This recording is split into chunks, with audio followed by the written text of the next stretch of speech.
The Celtics look to extend their 3-game winning streak on Wednesday night at TD Garden when the Indiana Pacers come to town. This segment is brought to you by 1and100.co. Go to 1and100.co for your chance to win Celtics, Bruins, or Patriots divisional round tickets this Sunday. Playoffs. Patriots, Chargers at Gillette Stadium, Never 1 o'clock. old. Go to 1and100.co for your chance to win. So, Victor Oladipo and the Pacers coming to town. It's the second night of a back-to-back on their end. I'm hyped for this. Celtics look to extend their win streak to 4 games. What are you looking for, Josue, in this one? Oladipo versus Irving. You guys remember what happened earlier this year? I mean, it was, what, the first week of the season? Very, very early in the season.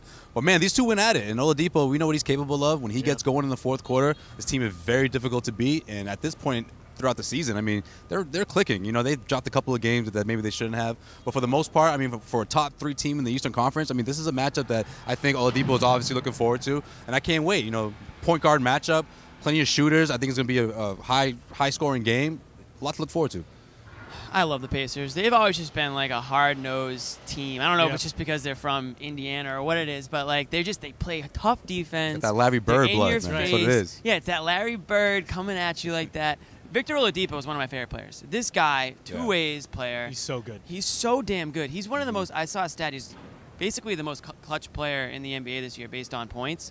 He has the most points in the NBA in clutch situations with under 5 minutes left in the game. So, that being said, hopefully it's not too close of a game Wednesday night, because if Victor Oladipo's got the ball in his hands, you know that ball's going. He's shooting like something near like 70% from the field. It's wild. It's ridiculous. I mean, there's only like a handful of guards you can say that about, or a handful of players in general that you can say that about, and he's one of those guys. Yeah, and he's good two ways. He's great on the defensive end too, just to go along with that defensive-minded Pacers roster. But let's stick with Oladipo for right now.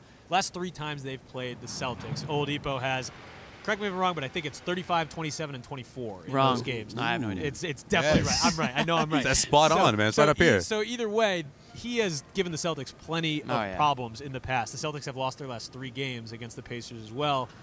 Who's going to guard Oladipo? How do you stop him? What do you look for in the Celtics on the defensive side to try and stop Oladipo? Well, it starts with Marcus Smart. You know, Marcus Smart's going to have his hands full. He knows that. You know, we saw what happened last time. And obviously, he's feeling pretty damn good about himself from both ends of the floor. Been doing a damn good job in this starting lineup. And this is a different starting lineup that they saw in comparison to earlier this year. Marcus Morris, I expect him to have a big game. I think he's going to be very important, you know, in switches, because he will get caught in a switch, I think, at times. It won't happen a lot. But, you know, defensively, the Celtics have to keep going with that momentum. We saw what they've been doing the last 2 games. They've combined for, I want to say, what, 17 turnovers in the first 2 quarters, 10 turnovers, you know, tonight, and then Friday night, I believe it was about 7 or so. So that start, setting that tone, has made a humongous difference for the team. Yeah, I mean, I just think, you know, not to, I don't want to give too much weight onto Oladipo, because this year the Pacers are winning without him too. I mean, he sat for a stretch. And, yeah, they're beating up on bad teams, a lot of bad teams if you look at – which they should, but they are. They're beating those teams. I think they were 7-4 without Oladipo. Last year, 0-7 without Oladipo. So this team is not just Oladipo. As good as he is for them, you get a guy like Sabonis who's making a case for, like, most improved player. I mean, this guy's averaging – nearly a double-double. He's just there under the rebounds. Solid yeah, I player. mean, and they're getting help from other players. Like I said, I mean, they're in your face type team. I think it's going to be a little bit of a dogfight on Wednesday night, especially with the way the Celtics have been playing defense too. We'll have to wait and see. Wednesday night, 7 o'clock, Pacers Celtics here at TD Garden.